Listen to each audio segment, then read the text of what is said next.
Welcome, everybody, to Conversations in Ken's Cafe, bringing people together. And we have two beautiful people, Jolene, Alexis. Thank you for coming back. Camp Cana was absolutely amazing. I had a wonderful time there. Um, let's just jump into it because anybody that really wants to know you guys, that we've done shows before, just go back and search them and find out more. But let's just jump right in. How did you guys think it went at Camp Cana from your point of view, from your perspective? Amazing. Yeah, so good. Amazing. Again, better than we could have imagined. Yeah. We put so much time and prep into planning it and thinking about all the details and stuff. And then when it ends up coming to fruition the way that it did, in spite of bad weather, amazing. People were setting up. It was pouring rain Friday. Mm-hmm. They were setting up their tents.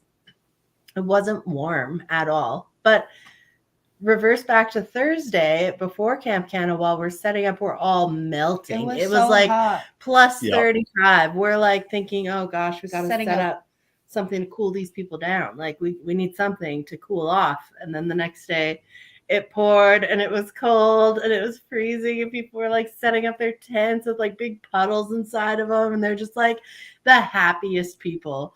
And I was they're cannabis people. What do you expect? We're always happy people, Yeah. So just everybody's spirits were really high Friday. It was actually kind of nice because it brought people inside that first night. Just kind of everybody together into the group. And then, it was just beautiful from there. Yeah. I mean, the weather only got better. Mm-hmm. I could play. Mm-hmm. And the vibe is always weird. That's something that's so amazing because some events, the weather turns and people get quite miserable. And don't get me wrong, we all probably had one little moment where we're hey, I wish it was warmer. Yeah. But you didn't feel that in the vibe. It was so good. Yeah, it was good. Well, and you got to consider it because you guys played sports on Saturday. You had the Can Olympics. And, it was not so hot like the day you guys were setting up, which would have been a pain in the butt. It kind of was just that perfect temperature, not too cool, but not overly hot. And you wanted to participate. Right. Absolutely. 100%. Mm-hmm. And the baseball was so good. That's something that we didn't get to do year one that we planned on doing. Alexis was super excited about. So it was really cute to see everyone have the most epic game of baseball ever. It got intense there a couple times. They were having way too much fun. That's what happens when you get a bunch of people that ingest cannabis and just relax and really enjoy a day. Yeah. So you guys had so many different events, and I know you guys put out a survey. So tell us a little bit about the results from the survey. How did other people think your event went for the weekend? Yeah, so our satisfaction surveys came back with glowing results, amazing results. There was it was different this year because last year there was enough people there that it was possible for me to get around to everybody before they left and ask them, hey, what would you like to see different next year? And I got to have that face-to-face conversation with everybody year one. And so, and we made those tweaks and stuff into year two, putting up a map schedule and that kind of stuff. And so sending out the survey was super helpful for us just to hear the tweaks. But I find that the tweaks were things that we already knew. They wanted to see more LP presence. And so, us too, we're there too. So, and it's just nice because it takes time to really gain trust from the industry and then also prove that it works. So 89% of the campers that came to Camp Cana will buy something that they saw at Camp Cana. They're telling their friends and families about it. Building that return on investment report is so important just to have the LPs understand that this is something that we really need to invest into, that you can't sleep on the consumer market. They're the people that are, building your brands. And it's so nice to see it in action for even Plaid Trout because he's a brand new to market LP, and he Mhm. right out the gate got involved in Camp Canna, and he came and embodied the entire build intimate relationships with the consumers framework. And it's crazy to see just how successful he is doing now and how that is a direct correlation of his involvement with the event. So Well, and that's the thing, and as more people get that information, you're going to get more of the larger LP involvement. Mhm. Um, how do you think that the people enjoyed the bands and the entertainment? I'm not. You listen to them. It was like I so sat there, yeah. down to your soul. It was so good. Mhm. Another interesting thing though about the LPs this year is last year for the Bud Patrol, it was mostly doobies, right? Mhm. And Metafarm Mhm. Labs was so cute. We had some indica and sativa, but Yes. also we had olive Syringes oil of the oils, syringes their of olive oils. oil. There we go. My brain processed that finally. Okay. So that was nice because there are so many medicinal, recreational consumers that don't Mhm. smoke, they ingest it. So it was Yep. nice to be able to Neat. provide that around dinner time. Yep. Mhm. Yeah. I think for the entertainment, people had a really good time. The one thing, I guess, with the sound baths that some suggestions came back would to be like, Right. um, I guess it's kind of difficult because the people that don't want to be in the sound bath also don't want to be quiet outside the sound bath. So, dude, I'm one of them. I'm the first person to get in shit when I'm supposed to be quiet. At least you can admit it. At least you can admit it. And so, yeah, next year, just trying to figure out something, I guess, for the people that don't want to participate in the sound bath to do, To draw whether them that's away. like a coffee in the park, like with the gazebo where the educators were Saturday, or just something to draw them away. It's forever changing. It's always going to be tweaks. There's never going to be a finish line where we're like, okay, that's perfect now. You know what I mean? Like it's always going to be a Building. work in progress. So, And it should be. and Mhm. it's just amazing. It's amazing how like we got 202 people there this year. And like the amount of growth just year over year, that's insane. Yeah. And So- non-consumers again. And non-consumers, yeah, our non-consumer market grew, which is nice. I'm Yeah. glad.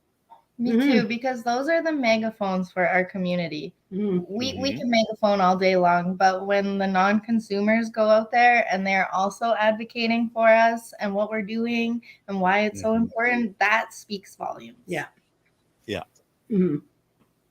Well, and it's bringing those people in, and a lot of those are local to your community. Are you finding that we're reaching more further away from the Red Deer and the Pine Lake area?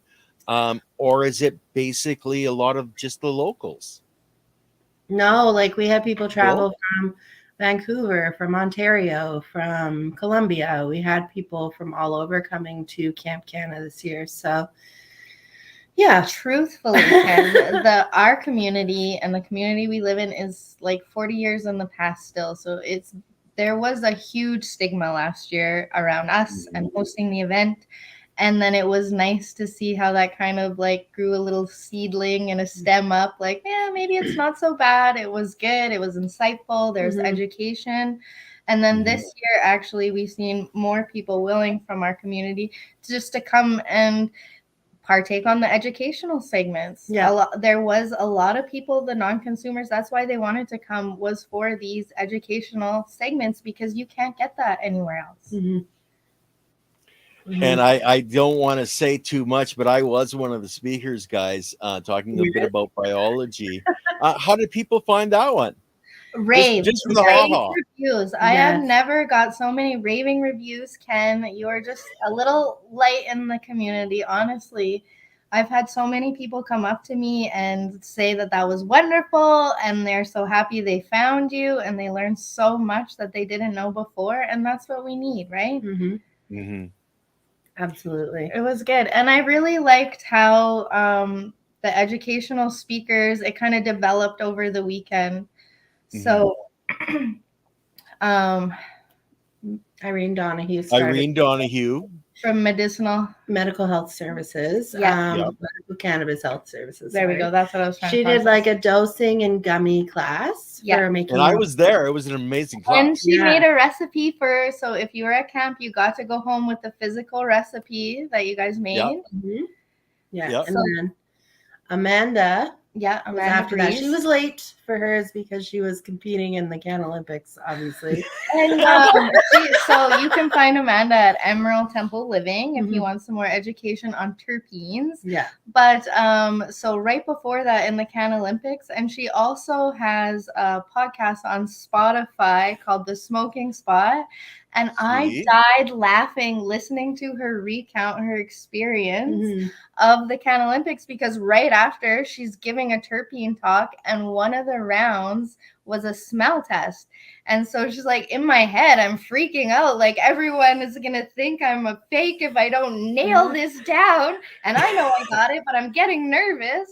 It was so cute. I was laughing and laughing. And she does such a wonderful, informative job. And there was people at her seminar who actually do terpene talks, and they said they learned something there, which they weren't expecting. So that is also beautiful. Yep. And then following it up, we had this crazy little gentleman named Ken. There are days that I feel crazy. This happens to be one of the moments that I think I'm crazy enough to ask a crazy question. Would you guys have me back next year? 100%. I would make the question period longer for you next year, to be honest, because once again, that is such a valuable part of these seminars, segments, however you want to say it. We call them educational sessions. Because once you get that feedback from the crowd, you develop the conversation in the area you weren't expecting to take it, but it's so informative. Well, and bringing the crowd into it. And I had the next gentleman, I can't remember his name off the top of my head, that spoke after me about Dr. Fred. Yep. And actually I got to get him on here, but he sat there and listened to me, and then I sat there and listened to him, and we both learned things from each other that we had no idea about, because we were talking about it after the show. But yeah, it's amazing. Similar. Yes.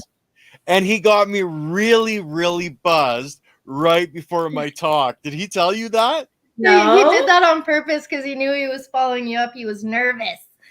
I know. He says, we'll just mellow this out a little bit here. Yeah. I always smoke this before I go speak. So here, try this, right? It's like, and then he wouldn't take it. It's like, oh man.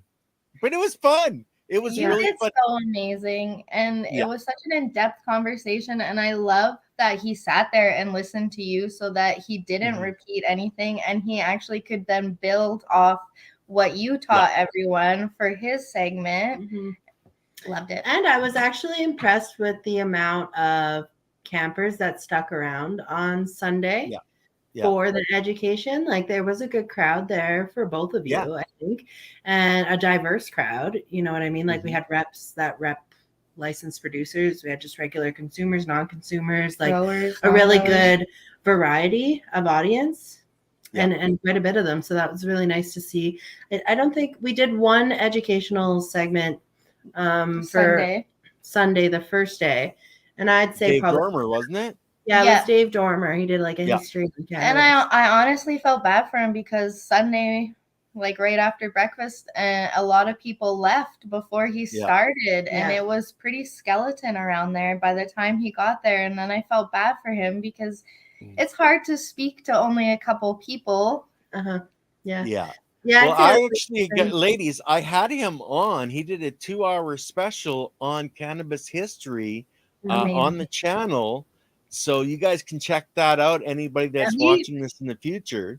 We've done Dave's tour. If you guys haven't done Dave's tour and you're listening, it's a really wonderful tour. It's a great evening out with friends, a mom's night out. That's what we did. A bunch of moms got together, and that's what we did for our mom's night out. We smoked more pre-rolls than he's had any group smoke before. He said that. He's like, I He's like, thought you you guys That's are a Canna Skis, guys. That's Canna Skis is his Kananaskis. It's like okay. you're going out to Yeah. the Kananaskis, but it's Canna. Mhm. Yeah. Yeah. But And and he very informative. Yeah. Again. Yeah. Mhm. And do you know if he's doing another event, because he did the first art and cannabis event in Calgary? Have you guys heard of any if he's doing another one? I know he's supposed to be, but I'm not sure when. Yeah, I believe he is. Just I don't think in the winter. I'm not quite sure what I he's think doing he's for doing that. another one for the fall. He teaches Yeah. at the university, so he does that during Yeah. the fall and winter. Mhm. And guys, that's one of the things. Like he teaches at the university media, social media, and media, because he was in the media for several years, Yes, or he was over a decade. Yeah. Yeah. Mhm. He was a reporter. Yes. Yeah. Mhm. Won awards, an award-winning reporter, photojournalist, I think he was called. Mhm. But yeah, you guys have had some amazing speakers, and it's too bad that the first year there wasn't that many people, but I think it's gonna be something that's going to grow as more of the legitimate LPs kind of coming in, and your crowds are going to get larger. How large can you guys go at that location? We can get pretty large there. We can get over 1,000 if we wanted to, because we can expand Mhm. the other way. But once we outgrow the venue we're at, we actually have a really nice one that we'd like to move to. A way nice one. It's would be all campsites. It was the dream to start at, but we have to grow to get there. Yeah, You know so what I we'll get mean? there. And it's on Yeah, the it's a little pricey too. Yeah. Yeah, that and just it would require so much more people to actually make it cost effective for people. and Exactly. volunteers, like the Bud Patrol for that Yeah. one, because it is a larger space. Mhm. You would need a lot more people moving around to help people who have mobility issues get where they're going, because we like to be inclusive to everyone. Mhm. Yes, and you guys are, and that's one of the beauties about facilities that you guys are going to be looking at. They are going to be friendly to people in wheelchairs and with mobility issues. They're our community. They're like I love people that smoke to get high, but I'm more about the medicinal side of it, and I always will be, because I'm taking it. It's my medicine. Yeah, Right? we're oiling our joints because we're getting old. Yes, we were talking about that before the show, and you have 4 children. I do, and they're all getting old, Ken. It's really sad. No, what's going to be sad is when you have empty nest syndrome, and your husband's going to be oh my God. This is my new baby right here. I'll just treat her as my child. Travel the world. We'll just do whatever Actually, we want. our We'll just goal, pop in at holidays. We bug the kids all the time because we tell them, we did have our kids quite young, but Freedom 45, that's going to be for us. We're going to be traveling the world, doing all the things. So we'll get Freedom there. 45? Yeah. Nice. Yeah. Because they'll all be gone. Yeah. We'll see if that actually happens. Okay, well, they'll all be old enough that I can leave for a month and not worry. Yeah. I think that's more the point. Because like the way our society is, it's kind of crazy out there, and I'm not sure. Hopefully, it's only another year or so before it gets better. I hope so too, because right now it's pretty bleak for these future generations. But at the same time, there's creative mentality going around. Like, you're seeing a lot more young entrepreneurs nowadays than you used to. You see kids recognizing that they got to start building up a little nest egg when they're young. I don't know. Our kids always joke that they're just going to pool together, the 5 of them, and buy a house. And then they'll buy the next one a house. And that way, it works out. And they'll just live together as a little herd. A little herd. I like that. Yeah, the herd's coming over for supper, honey. We should run. That's our daily. Yeah, no doubt, right? So to get back to the camp, have you guys actually picked a date yet for next year? Yeah, it's an annual event, so it's the same weekend every Yep. year, August Okay. 16th to the 18th for next year in Alberta. And the date is pending for Ontario. Oh, I was like, notice how she said Alberta. Yes, I was A couple thinking. other provinces, not just Yes. Ontario. We've been looking at. Alexis has been seriously looking. This is a goal of hers. She wants to have a cross Canada tour. Cool. Yeah, I think that'd be the coolest thing ever. Pack up our kids, travel the country, throw Camp Canada on the weekends. Like, it's pretty much a dream life. Well, and see, that's my kind of half-ass plan. Is it's all about the biology tour and traveling back and forth across Canada.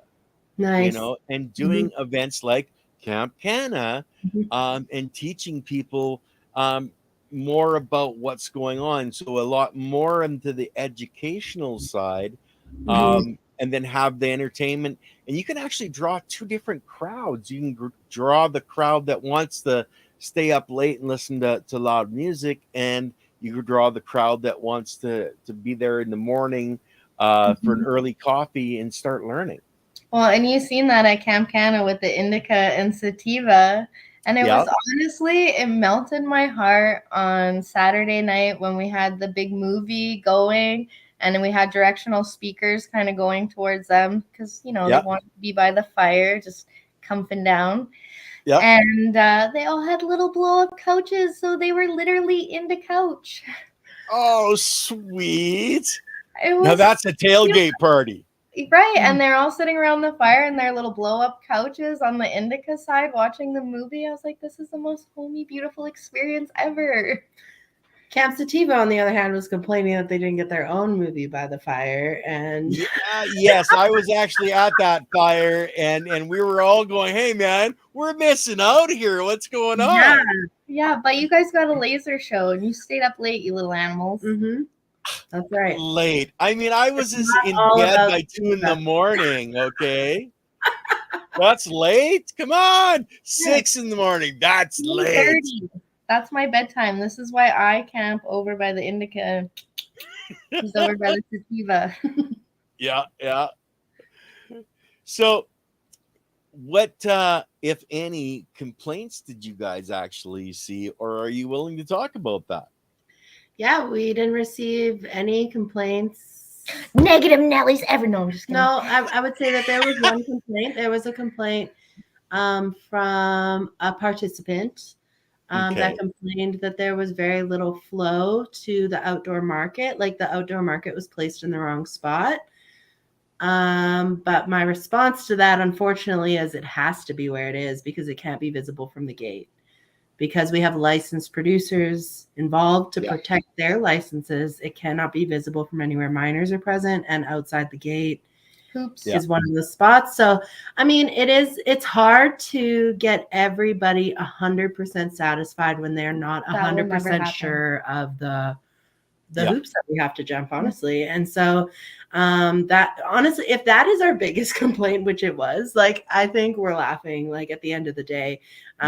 We couldn't fix it if we wanted to because of the compliance issues. So we're good. Well, and that part of that, I think, was the cold as well. And not only that, it got set up a little bit different than we had anticipated on the maps that the vendors got for their placement. But that was because we were missing one of the people didn't set up their booth, and they were one of those main people where everyone judged their spot, you know what I mean? So it left a weirdness, but I think it was okay. I honestly, like, it didn't have very good. I'm not quite sure where it didn't have good flow, because, like, if you came and got the food and then you went to the indoor market, you go out to the outdoor market. Anytime you walked to your campsite, you had to walk through the outdoor market. So I think it's, you know, not everybody can be 100% satisfied. But when it came to the overall planning, the overall flow, what happened at the event, the vibes that they got from the event, the education they got from the event, were all like 10 out of 10. So, and that's what really matters. Yeah. And the other thing I was sad about this year, since we're talking about all the doom and gloom, we're getting since we're having therapy sessions. Oh, yes, please. Last Get year it we off had your heart. 0 first aid incidents, and that was a stat I was really happy about, and I loved shouting about. And This year we got this year I 3. screwed up. Okay, I'm gonna take full blame right now, you guys. I made Okay. murder bases. That's what we're calling them. Let's go back to this for a minute. Wait a minute. It's hard. Stop. I Our I budget was made- so paper thin. I was like, we should buy some bases. We She's couldn't. like, we can't afford bases. Look at the I'm budget. like, how hard could it be? We'll just make some. So So we we made YouTubed. 1960 bases, And they were literally pillows on plywood, really thin plywood, but and I way stuck too them. much fluff. But I was worried about the To plywood, the right? point So where I people- like stuffed those People were babies. stepping on the base, and the whole thing was going right out from under them. And then they were like gone. They were murder bases. It was the bases are lava. Don't touch the bases. And They're so decor. next year we're gonna find a sponsor to specifically sponsor a set of bases, And you know what, guys? because those We were our already incidents. found someone who was willing to lend us bases next year. In fact, we found 2 people after they witnessed the mayhem of the murder. They're like, "Why didn't you ask?" And we're like, "Well, we thought we had it together." I coach my kids' baseball team. We got them in the bag. I'll bring them. We literally do, though. We're They there do. every week. at Exactly. baseball. Yeah. But anyways, it's fine. One person accidentally like skinned their knee playing baseball. The other person fell, skinned their hand playing baseball. Just and little, not even first aidable, like actual like real Just a incidents. little cleanup. We just need a little cleanup and a band-aid. But it gave our And- first aid responder something to do. She Yeah, was 'cause happy. she was was so like, bored. I'm in it. I'm in it. And then I'm also there, baby. our third incident. I don't know. I'm gonna call out Amanda Breeze. Temporary lapse of judgment, Amanda. It was the final round of the Can Olympics. It's our creativity round. They had 4 minutes and 20 seconds to build a smoking device. There was a table with an assortment of items. Fruit, No water, lack of jugs, items. You had so many stabby things you could have things, chose from, and stems. she chose the one item, which was a pineapple, and she happens to be allergic to pineapple for the rest of the weekend. Amanda was having a very low-key allergic reaction to the pineapple. And so, I mean, at this Really? point, baseball's more dangerous than cannabis. She forgot until she went to like on her pineapple bong, Yeah. and all the Yeah. pineapple juice got in her mouth, and right away her lips started tingling and swelling, and she was like, "Eek, I guess I lose." Oh man, it's that moment in time where you'll think to yourself, "Oh, am I ever stupid?" Yeah, Oh man. it's all right. She still made an awesome bong. Yeah, it was cool. It was Hey, cool. yeah. And she came in third place in the Can Olympics. Mhm, mhm. Yeah. And she was like the crowd favorite, I think, honestly. She's going to come back next year and give Corey a run for his money. And not pick the pineapple. Yeah. Mhm. We just probably won't put pineapple in. And the winner of the Can Olympics this year, they got like some amazing things: a getaway weekend at a high B&B, a year's supply yeah. of scoopers from Canadian Lumber and Bong Chi. Yeah, the sommelier course from Canareps. Yeah, they got a free sommelier course to yeah. enroll in that. That's the and the winning Canadian baseball Lumber. team. Yep. And Canadian Lumber is amazing. Mhm. There's no hidden ingredients. It's all natural. Doesn't hurt your lungs. Mhm. yeah. And the winning baseball team is going to be at the Canareps event tomorrow, the Collectors Cup. Yeah, we're all going to be there. Yes. Except Cool, I was cool. on the Which losing was my team. team. Not my team. Yes. It was But my team that looked won pretty, profesh out there on the field. I'm just gonna lay that down. with their plaid trousers. Yeah. Yeah. So who won first place and got that trip? Corey from The Bean Hub.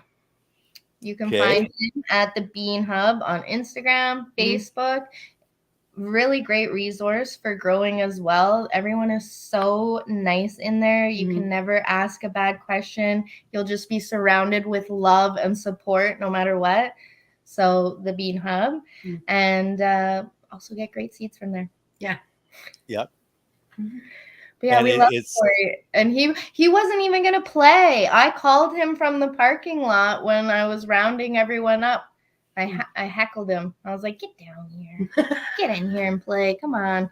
What are you doing? It's Saturday. Yeah. And so he did. He came down and then he ended up winning. Imagine if he would have just went and smoked one instead. I think that was the idea. You suckered him into it, or you made him feel like, oh, all right, I'll go do everybody's this. looking at me. Yeah. Okay, but seriously, Well, did you see how cute the little nuggets and pot leaves my mom crocheted for the 1 round were? No, I didn't actually. I wish I had one here. I'm going to post one tomorrow now. Okay. The cutest. Post Amanda's picture because I love it. Yeah, my mom, she's not a cannabis user, but she went out and tried to find the perfect wool that represented your mom totally is a cannabis consumer. Now she is. Yeah. CBD gummies. CBD gummies. I got her hooked. Cool. Yeah. And actually, I was talking to her tonight, and it was quite a spin on reality because when I was young, I used to go and hide and worry about her finding me, and then she'd get mad at me like, what are you doing? Smoking weed. Now, she's helping my little brother grow a plant, and she was sitting there trimming it in her house last night, and I was like, Mother, who are you? He's you, then. How's that sound? Yeah. I guess so. Yeah. I mean, she never helped me do that, so I guess she's growing. She wants to make her own medicine. That's true. And actually, she's really been digging. She's having a hard time finding the perfect gummy. But I found her an indigenous brand. They're Mohawk gummies, and they're out of Ontario. So she's been shipping in her gummies from Ontario because she tried them all, and she said that one's her favorite one. And they are a really nice blend. And those gummies, the THC ones, like they ain't playing. No. I one time was being cocky. My cousin was over. I gave her a 50 milligram one, and I was like, well, if you're taking 50 milligrams, I've got to be able to take 100. And like I've taken 100 before. Like at the Can Expo that happened to me, I was offered a fudge by Jesse, and it ended up being like 150 to 200 milligrams, and I got so high from it, I had to go on stage like right after. So very similar to your Can experience was me at Can Expo. So it happens. But anyways, I was all like, we went for this walk, and I was like in the zone. Like we were walking so good. I was like power walking without even realizing that this gummy has like kicked in. Yeah. And I got back home, and it hit me like a wall. Like, and then all of a sudden I was like, oh man, I gotta like hide Easter eggs tonight. Like I'm way too stoned for this. Like anyways, it was fun. It got done. She didn't remember where the eggs were. No, either. I didn't. It was good. It was a surprise for everyone. For both of us. To answer Silly Lily's question, though, I see there in the comments. Yes, we had the same amazing chefs from last year. Yes, Harvest Eatery. One of them, unfortunately, wasn't able to come because he ended up getting surgery on his spine 3 days before. And he tried to come. His wife had to tell him no. And we told him no. Yeah, we were like, nay. The women are ganging up here. He was in a halo brace, and like, you can't. No. It's like the cannabis got me, guys. But just give me another joint, I'll be fine. Right. If you're ever in Shaunavon, Saskatchewan, you can find them there. The Harvest Eatery is amazing, and so check them out on Instagram, guys. The food. Oh my god, it's like. What was your favorite? Did you get any food, Ken? Actually, I tried pretty much everything, and it was all good. How can you pick a favorite from that? I have very minimal pictures on my phone because we were running around making sure everything was perfect. But I do have one clip from when I was in the kitchen, and it's you and Shay's dad. Oh, yeah. And you guys are going over the menu, and it's the cutest thing. Well, I think about breakfast at 10 and 11. I can get both those in.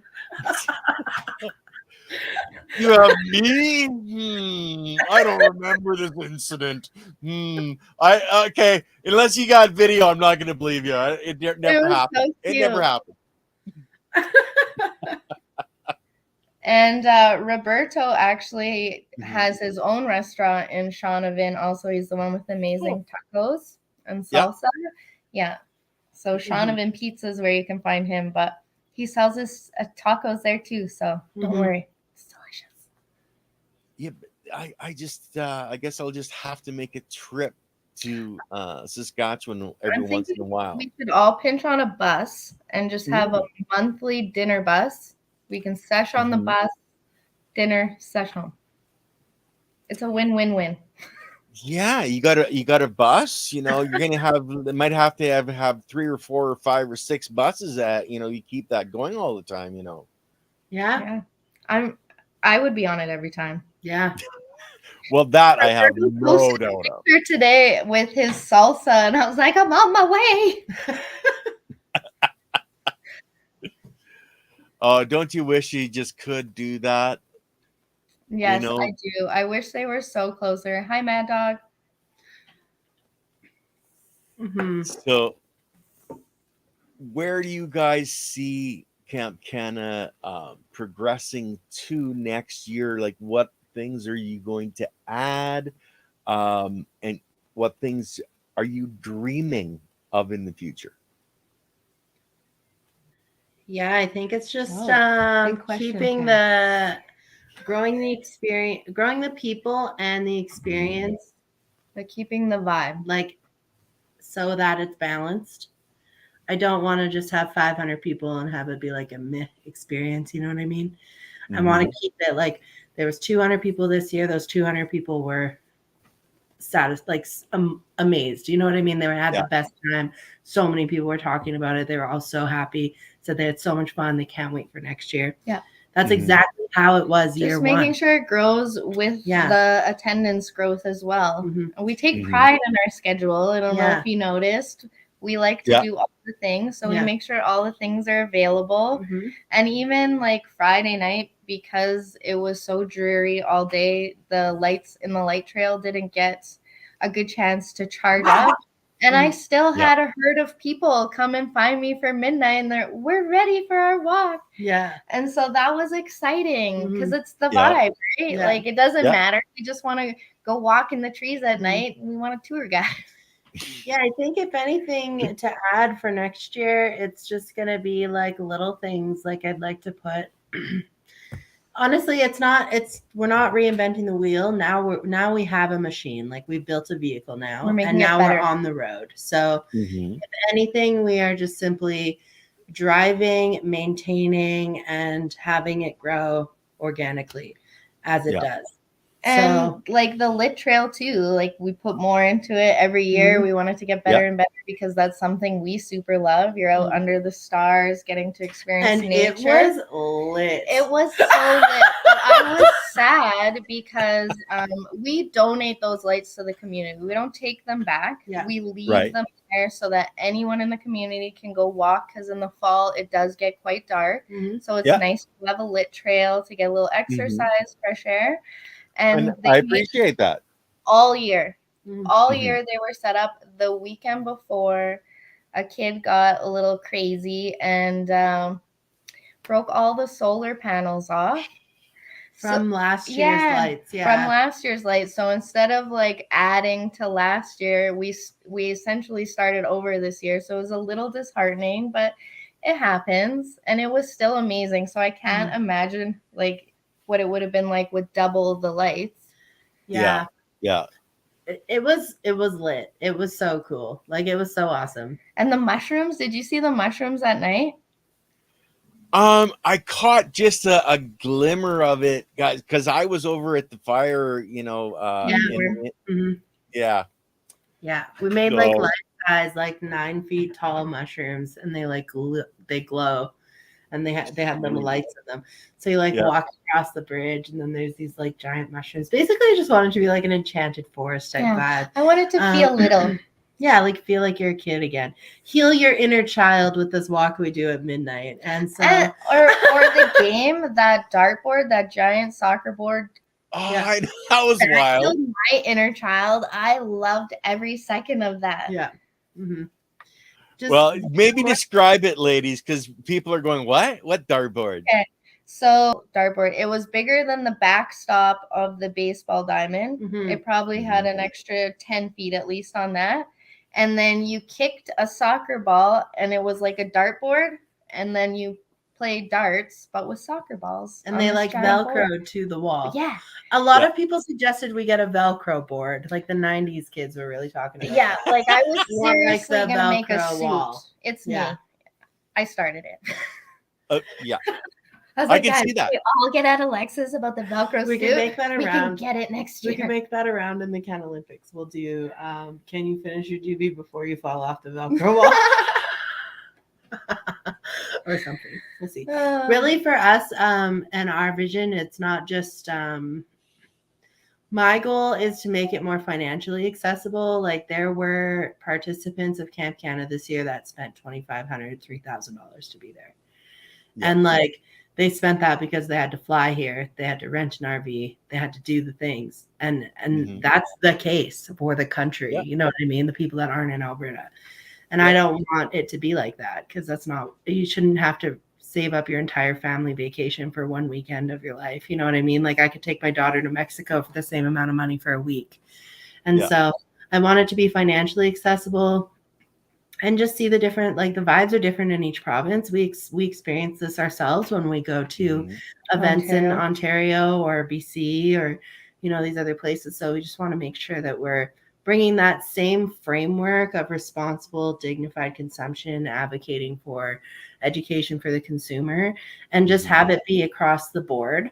But then also how that like feeds into our own data. Like, we have so far our business has been very consumer focused because that is our market. You know what I mean? Like, we've somehow tapped into the advocates of the consumers, right? So now we're focusing on other types of events. So in January, we're doing a seasonal sesh. So we're going to have halfway to Camp Canada, a big masquerade ball where we're going to have LPs and sampling available for our QCW verified guests. This is happening in Calgary. It's happening in Calgary on January 6th. So that's happening right now. And it's quite interesting to see the difference, like getting people, LPs or companies, brands involved in Camp Canada. The first year was like very challenging because I had to. It was next to impossible. Don't lie. It was. And if I wasn't in sales for literally a decade, maybe I wouldn't have got any sponsors year one. If it was just me, there would have been none. I would have been crying in the corner, guys. It was like having to not only sell myself, like as Blunts and Beans, or sell us and our care and caution that we're going to take with your license, because that's what you're trusting in us. You know what I mean? Is your license at the end of the day. So, you know, having them believe in us, but then also like feed into the vision of what Camp Canada was, and then prove to them that vision year one. Year two, there was more people reaching out to us. Hey, how can I get involved?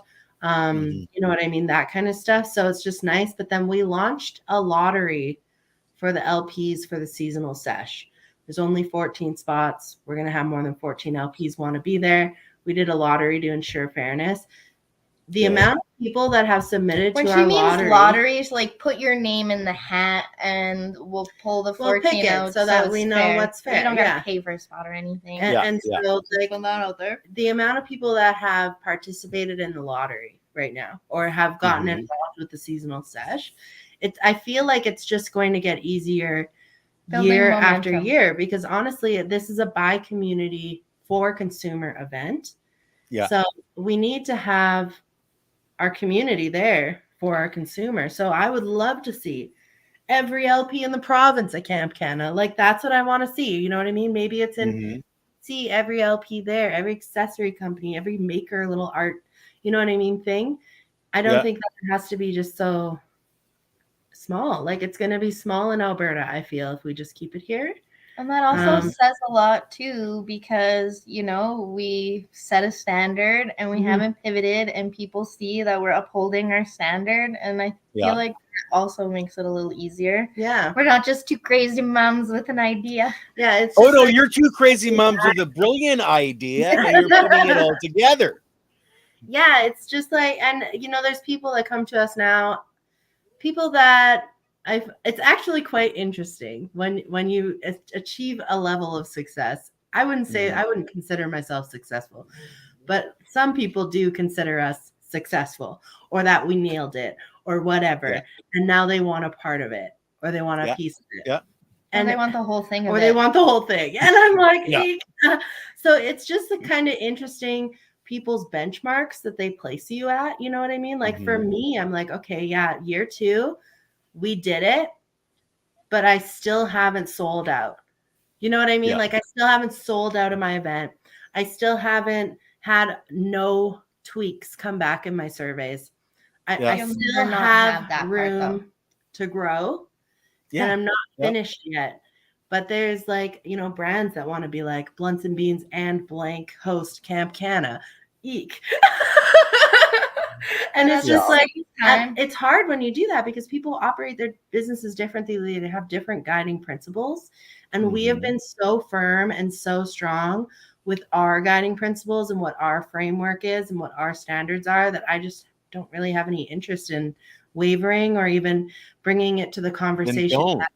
Maybe this is how it is. So no, we're not going to, but also saying that we're not going to, also, I feel like that means we have to take the next steps to make it accessible for people. Because if I'm not going to allow you, Ken, to host a Camp Canna in BC at your family's acreage, then I need to bring one to BC because it's obviously wanted there. You know what I mean? So I think that that's kind of where we're at right now. And it's a little bit different. Like it's different conversations. At first it was, hey, have you heard of Camp Canna? No, you haven't. Let me tell you. And now it's, hey, how can I be a part of Camp Canna? And it's like, that's so great. I love that. Well, and that's where you want to be a part. Well, you set up the venue and all of that, and then we'll come in and we'll do the camp, right? But it's on your responsibility to pull it off. So you've got to go down like at least a week before, and you have to know the venue you're using, etc.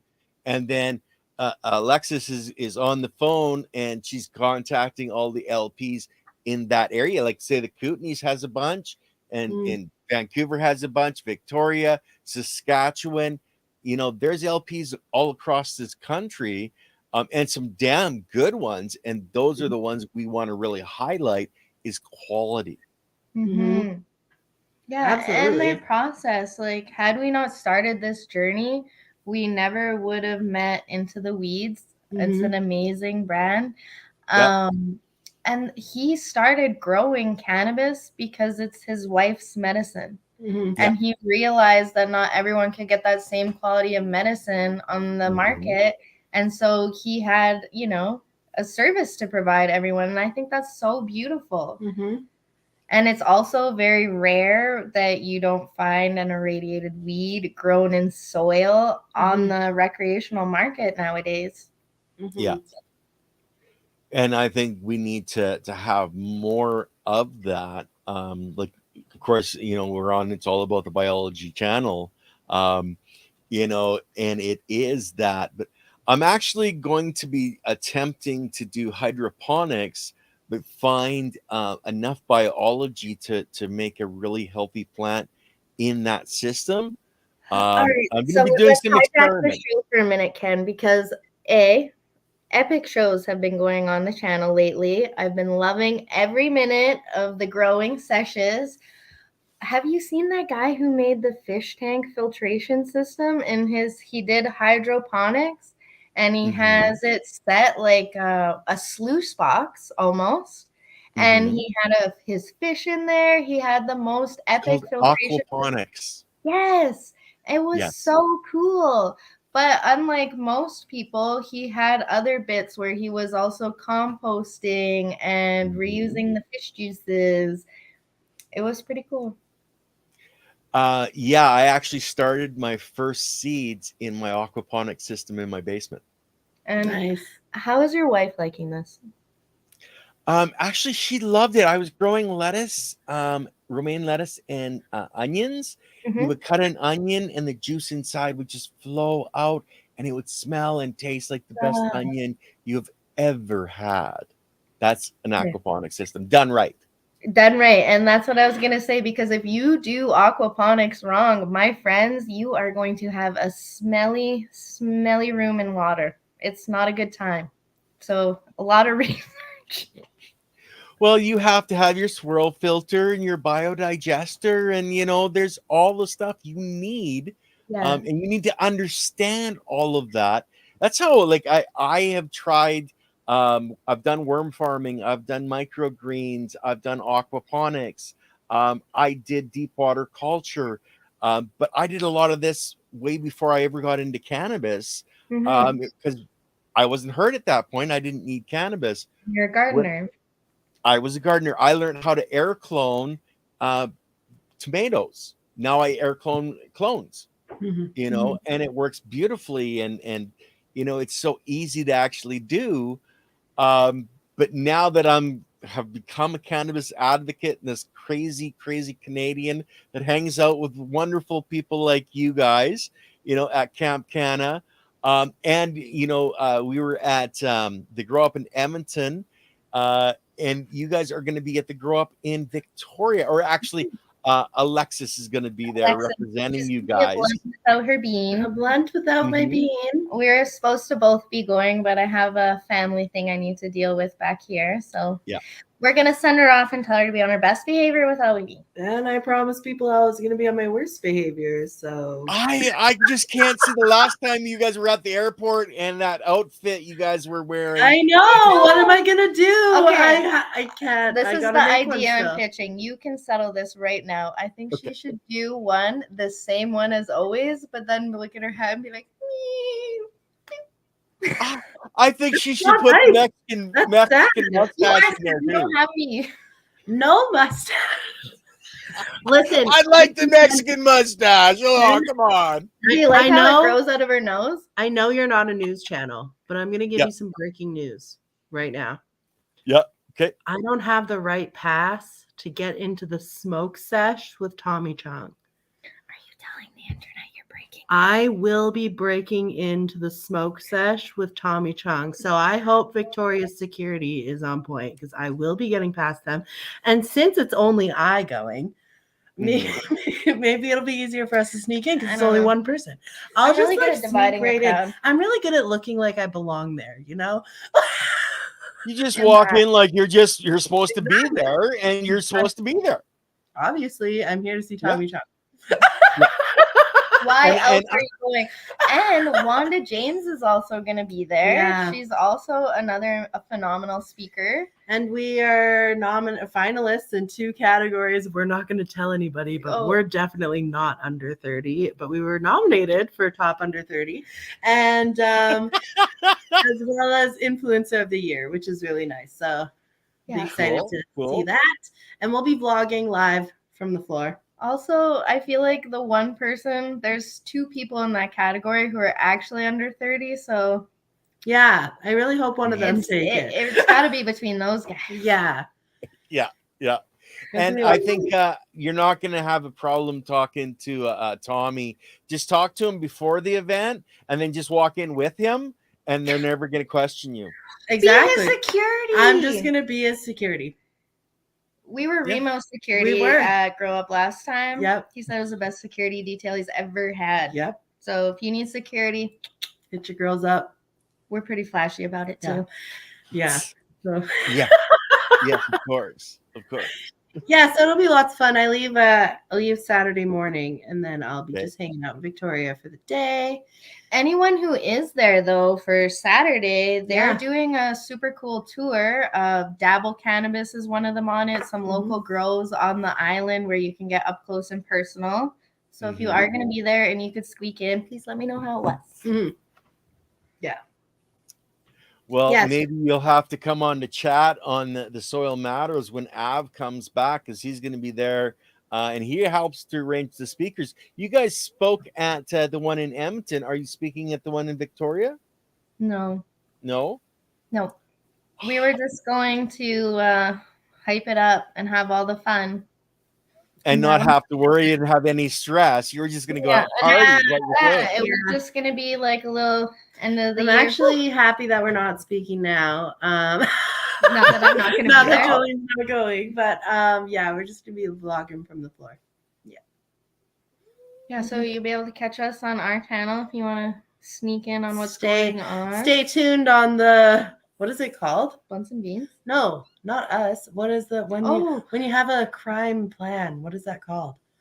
When you like crime plan. Yeah, like I'm planning to break On your in plot? to the smokes on the plot. The plot is thick. The plot is getting Stay thicker on by the the minute. story. The master plan. I can't smoke Okay. these vape things. They make my brain like short circuit. I think it's the distillate. distillate. Never know what's in those distillate, guys. But the thing is, in an hour or so, you're going to kick back. You can go, and then really enjoy a good night's sleep. Yeah, maybe. I'm drinking a coffee right now. I mean, probably not, but I'm drinking coffee too. Okay? Hey, blunts and beans. If you're not drinking coffee, you're probably in trouble. Okay. Right? I would be worried. Actually, got to give it to Grow Up for that. Grow Up is the only cannabis event that we have been to that had a sufficient coffee pot. It was bigger than me. It was. I loved every minute of it. I don't understand. I never ran out. I was like, this is beautiful. We don't like to throw companies under the bus, but there was one event we went to this year. Had no coffee. Had a bar, but no coffee. No. Yeah, we had alcohol and no coffee. I was like, listen, friends. This is wrong. I'll be across the road at Starbucks. And it was Starbucks. It wasn't even like a nice roaster nearby. Yeah. Now, speaking of coffee and blunts and beans, are you guys still selling coffee on your website? No, we haven't been for a while now. I think Christmas last year we did a Christmas box and we just weren't getting the same interest as we were before COVID. And it's really hard to approach new coffee companies who quite a few of them think the devil's lettuce still exists, unfortunately. Yeah. If you don't have those numbers backing you to be like, don't worry, look at all these people. And even on like a foundational level, like I think Jillian and I are very similar in this way that we kind of value experience over items, like objects, things. And so with our box, when we first started it, we were very focused on having it filled with items that were consumable, that you would not have a collection of in your house at the end of the day. And, but then we kept meeting these amazing cannabis accessory companies and like doing the stuff out of there. And that's really how we transition. That's how we transitioned from the subscription boxes to more of a marketing influencer role. Because we were doing that for the boxes, and then people were like, "Oh my god, this is so cool." Also, it turns out not as many people smoke as much blunts and papers in a month as us. Yeah, what the heck? Like, I don't know. So, anyways, so really, it was just a matter of like, what I'm really excited for is that the seasonal session January, I'm really trying to find a latte bar, like a coffee shop company, to come and set up in our consumption lounge, because then it will literally be a blunts and beans coffee shop, like our dream when we first started. So, just because it's not technically legal today does not mean that you can't be creative and find space for it. So that's kind of like where we're at in our journey. If the spot where you can drink a specialty coffee and smoke a blunt is in our consumption lounge at our event, it works for now. So where again is the event in Calgary? So we have an immaculate venue. It is insane, Ken. Also, it's a masquerade, so you're gonna have to bring your wife on, get a puppy sitter. Yeah, so I'll get a puppy sitter. I'll just get one of those glasses with the feathers coming out. Yes, that's exactly what we're talking about. Yep, it's gonna be so fun. Yeah.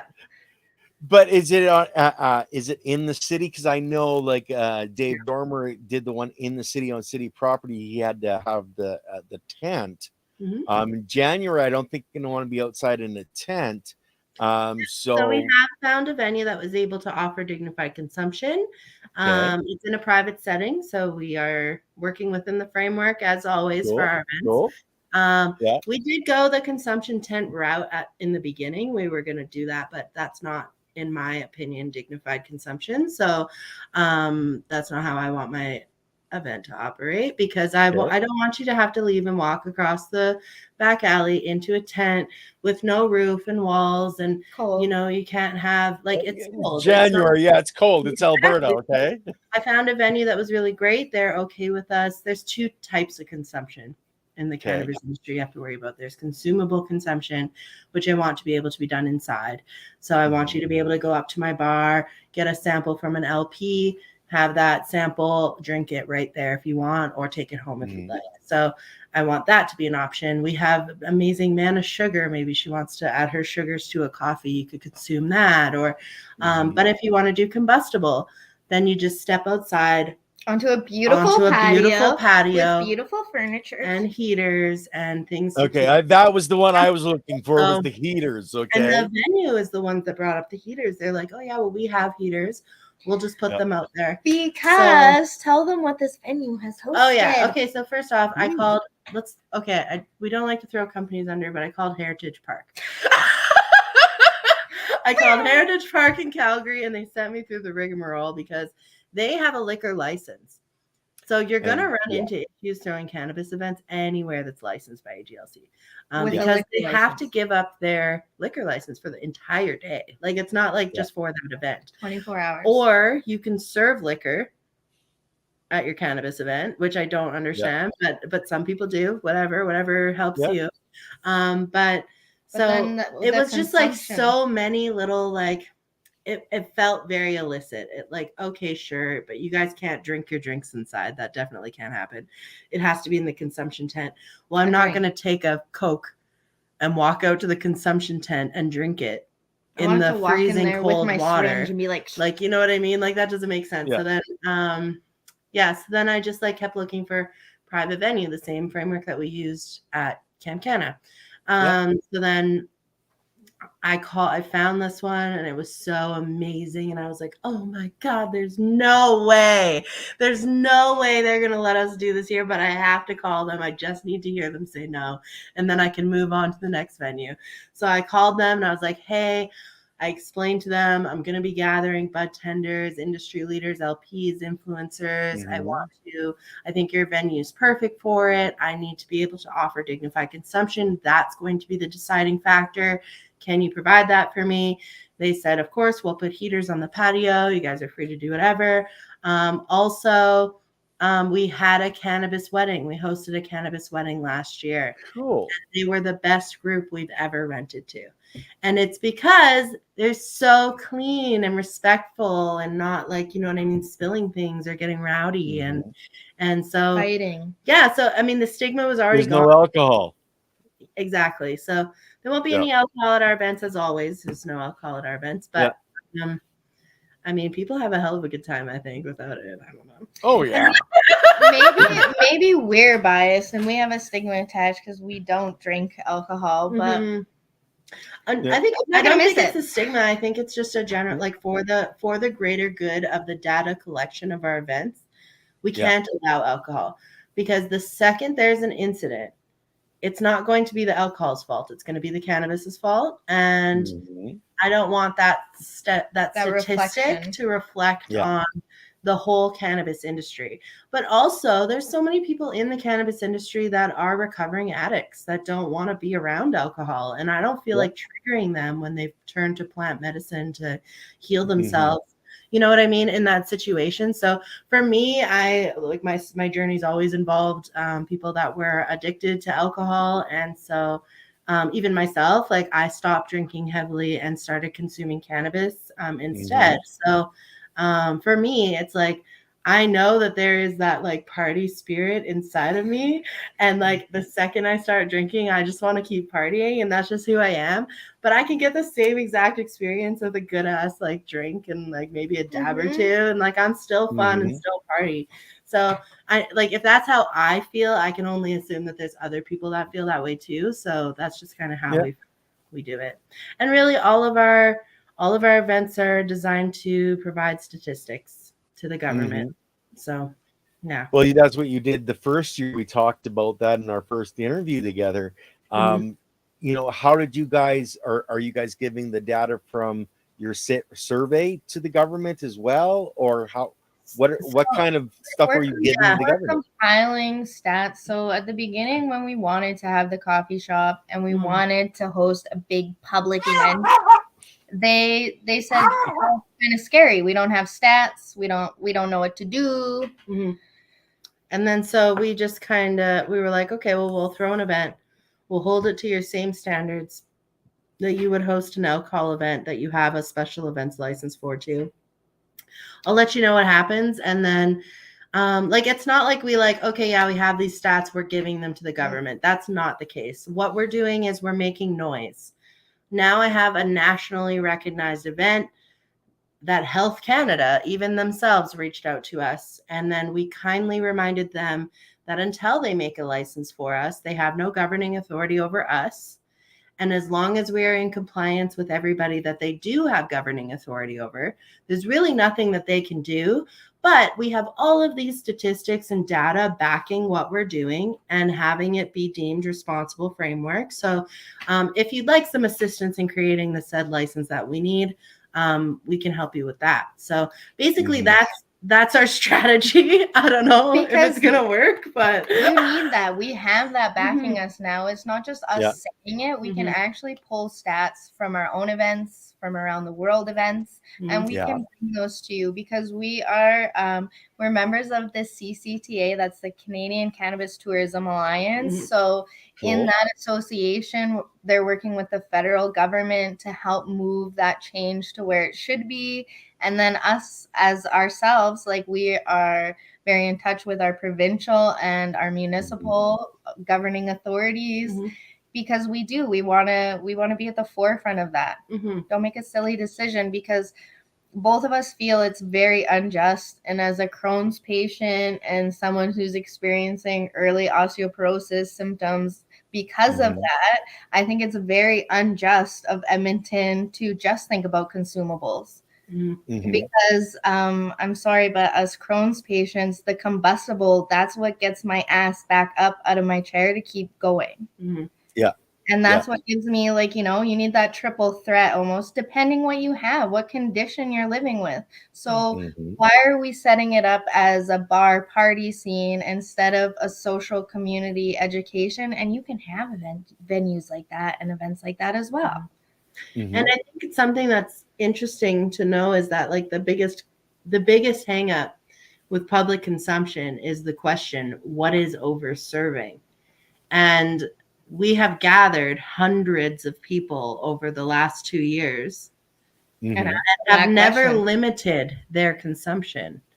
They simply went to how they wanted to consume. We never promoted overconsumption ever. Low and slow, always. Low and slow. Yeah, always. And we've never had an incident, knock on wood for next year, I guess, but we've never had an incident of overconsumption. So my question to the government is, if you're worried about overconsumption, why do you feel like you need to limit it? People know their own limits. And it affects everybody differently. It's something that needs to be measured as you go. It can't be okay, 1 gram per 3 hours per 100. They're used to alcohol, though, which impairs people. Right. And cannabis does not necessarily do that for most people. But it depends on the person, the situation, the strain. There's so many little details that can go into changing that experience. And that's why you can't fit it in that same, you've had too much, my friend. Everyone knows where they're at. Yeah. And I mean, sometimes. Now, Kim did have a little much that night, and Tamara and I sat with her, but that's part of the community. It's oh, you're a little more stoned than you want to be. Well, just don't worry about it. We're here for you. Just let it go, let it flow. Yeah. And it's interesting because it's good that you brought that up, because what if she was home alone? You know what I mean? Yeah.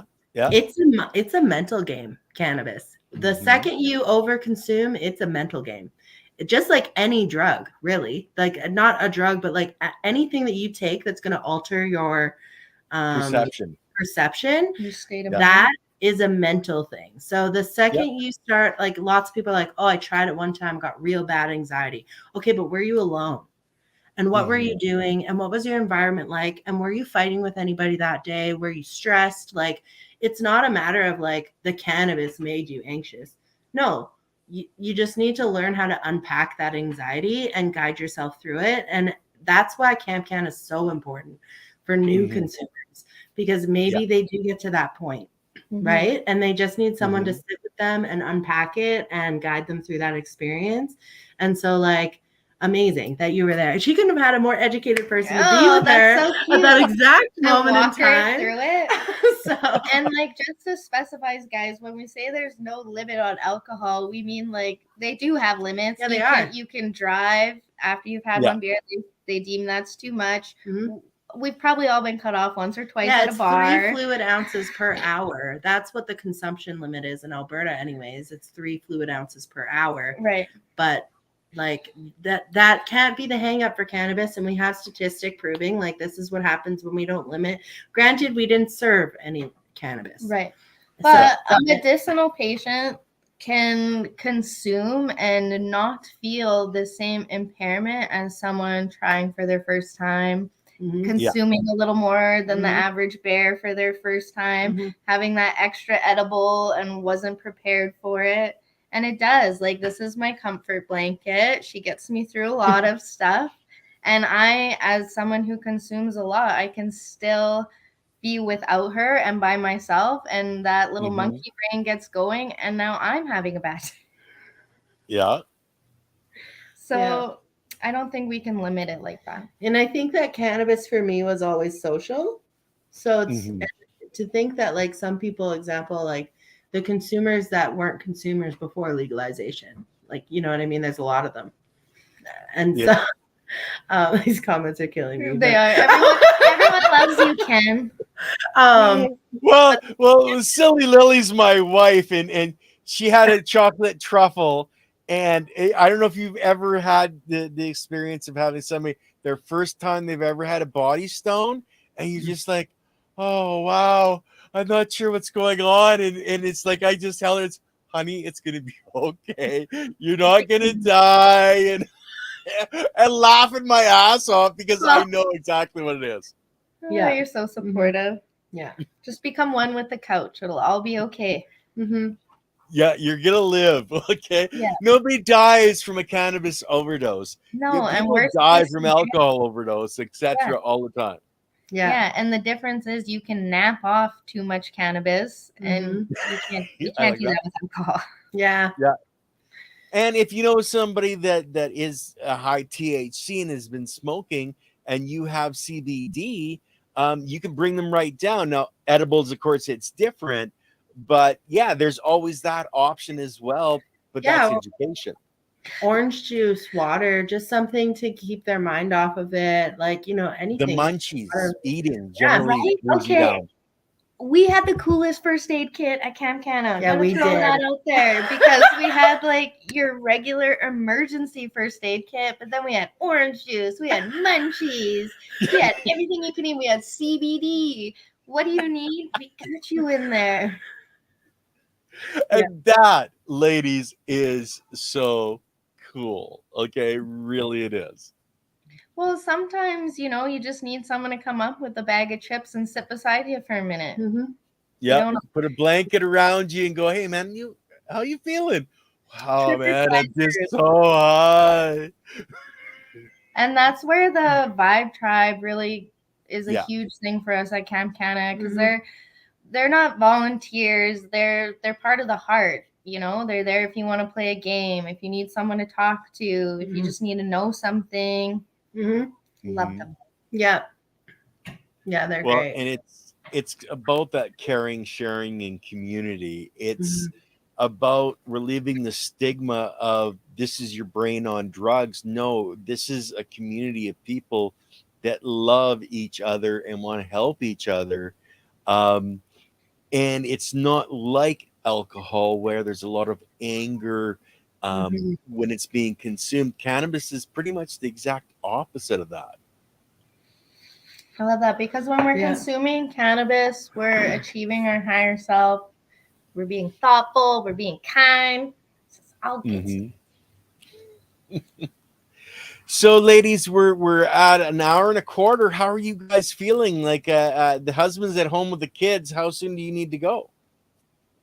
Oh, we need to jet out of here, Ken. He's lost. No, I'm just kidding. I am He's blessed. lost, all right, okay? I'm blessed. I am beyond blessed. I hear so many moms like, I had to leave a list and I was stressed the whole time. No, I have the most amazing dad for my kids, and I never have to leave them a list, and I never have to tell them what gets done. You know, sometimes some stuff might not get done the way I would want it, but it's his area to do his own dad thing. So. Well, and he knows, he's been living with you long enough. He knows what he can get away with. Face it. Oh, as if he's scared of me when I'm gonna look up 6 feet and be like, Ryan. And he's an amazing grower too, and that's the reason you love him too. and he's an amazing grower as well. Yeah, he's just an amazing human being. Yeah, and that's where we laugh. Alexis is like our Switzerland. We made a video where Ryan is Steve, me and you and our friend Steve, but this is Steve for real. It's me and Ryan and Steve. And I'm just there. Yeah. But it's beautiful. I wouldn't have it any other way. Yeah. Well, like Silly Lily says, he's a keeper. He really is. Yeah. So how about we do, Jet? You guys make sure everybody that sees the video to check out the description. You guys are going to send me a link for the event in January so I can put it into the description of this show. Oh, look at you go. You can also find it in the meantime while Ken is doing technology and teaching us technology on our Instagram. There's a link in our bio, bluntsandbeans.ca. There's a little button you can click on there to get to your ticket purchase. Yeah, we got it all linked up. Linkity-doo. Clicky clack. And can they buy Camp Canada tickets already? No, Camp Canada tickets, as always, will go on sale on 4/20. Yes. It gives us time to prepare. Yes, time to plan. And also find a spot for Ontario, because Ontario tickets are going to go on sale before Alberta tickets this year. Ooh, okay. Ontario tickets hopefully by March. We'll see. Okay. Have the who venue. are you getting together with out there? Or you guys are just doing it solo out there? Do you have... Oh, Ken, we can't tell you all our secrets. Okay, come on, baby. We have so many amazing souls in this industry all over at all corners of this beautiful country that literally have been cheering for us since we became Blunts and Beans, and we're just so blessed to have them. And we know that the second we find a spot and it's go time, we have the right boots on the ground where we need them. So yeah, who they are yet to be publicized. Who you're partnering up with is yet to be determined, and you know we'll let you hang this time, okay? You got to get the ink dry. Yeah. Who's using ink? You're supposed to use blood. Yeah. Okay, come on. Like Camp Canada is our baby, you know what I mean? Like it's our thing. Yes. We're keeping it our thing.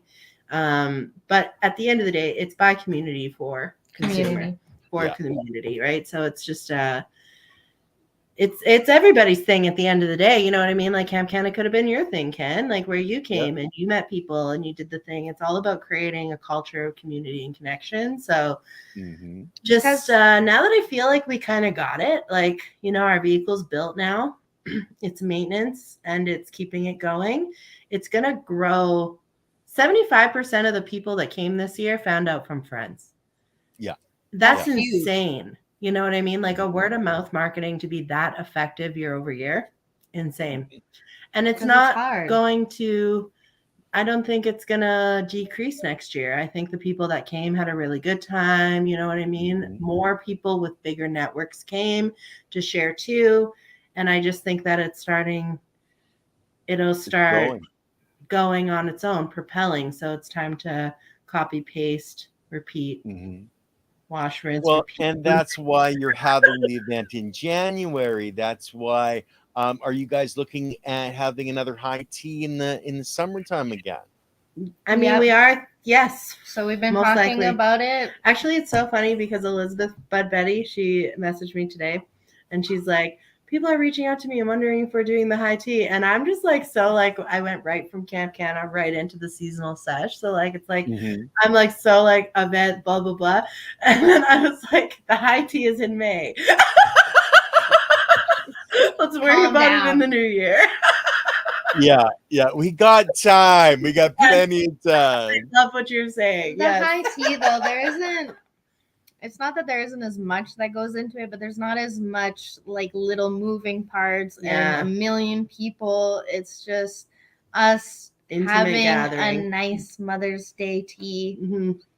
Those are Jolene's events, you know, like the events that fill Jolene's bucket are the little intimate gatherings. Well, see, it was me, your husband, and brother. You know, we're the only guys there. Okay, I don't know how I ended up there. You know, it was good. It was. Stats repping strong, and it was so nice to have you guys all there and participating. Well, and you're teaching us how to roll properly. There was lots of ladies there that remembered me at Camp Canna from my being at high tea. Yes. Well, that's what the events are for, right? It's creating that community experience. You don't ever have to feel scared to come to one of our events solo, because you will find your entire group of people while you were there, and you will leave with so many friends. Somebody told me this year at Camp Canna that they were feeling the things that people say to us after Camp Canna are like, I cry. Man, I could still cry today going back and reading it. Like, just like touching, you know, like, oh my gosh. But while I was at Camp Canna face to face, somebody told me that their parents passed away, and they used to do this big family gathering every year, like a big family reunion. And the siblings just fight now, I guess. So they just don't have it anymore. And she was really missing that feeling like she was part of a family thing. But she gets that feeling from Camp Canna. And I was like, man, like that, whoo, right to my heart. People that like what was that fear called? It's a phobia. This lady messaged us, she had a phobia. And essentially what it is she just is scared to leave her house. Like, she feels safe in her home, but she doesn't like leaving her house for anything at all.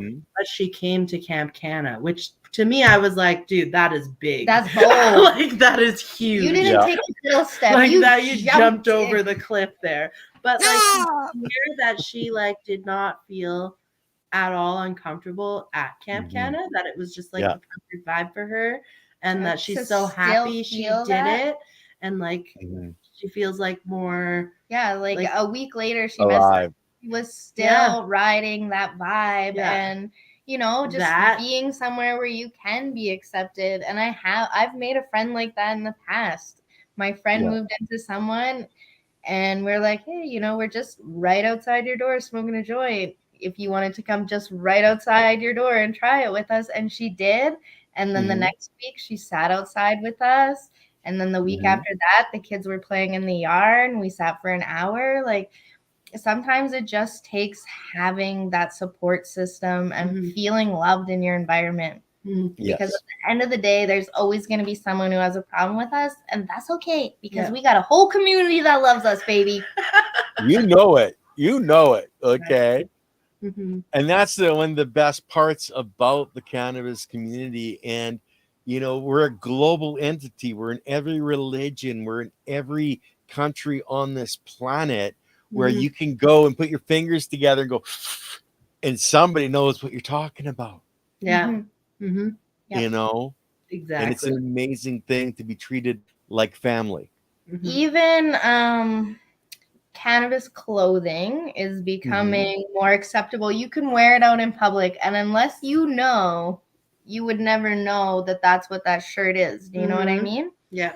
So it has the brand's name on it, but other than that, it looks like an everyday t-shirt you would wear from any other company.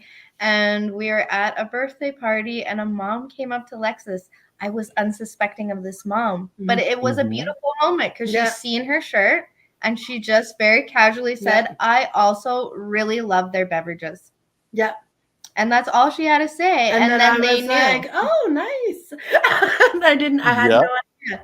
Also, the cashier at Toys R Us Yeah, I went for Kaze's birthday party. I was wearing my Catalyst sweater. He's like, nice sweater. I was like, thanks. You know and you know? You'd be amazed at who consumes, you know? I mean, Yes. You're working at Toys R Us Well, today. and Candice Carey said it the best. She is a beautiful advocate in the community because she looks like a mom. She talks like a mom. She is a mom. She does all the mom things, the PTA, the extracurriculars. She's that mom. But it's so much easier for people to approach her. Yeah. Because she just looks like a caring, loving mom. Let's have an open, honest conversation. Yeah. And it's that honest conversation that really opens a lot of hearts and minds to the medicinal side of, you know, plant medicine, etc. Absolutely. Plant medicine is huge. It's the way of the future, I tell you. Cannabinoid therapy coming to you soon, okay? Well, like, look at it. We're living proof of it right now. I would not be the human being I am today if I never, you know, smoked that first joint with my brother, or when I was young and my MS roommate in the hospital was sneaking out smoking doobies. And I was like, what are you doing over there? It's making you feel better? What is this? We're not allowed to do that. But you wouldn't know. And so cheers to growth.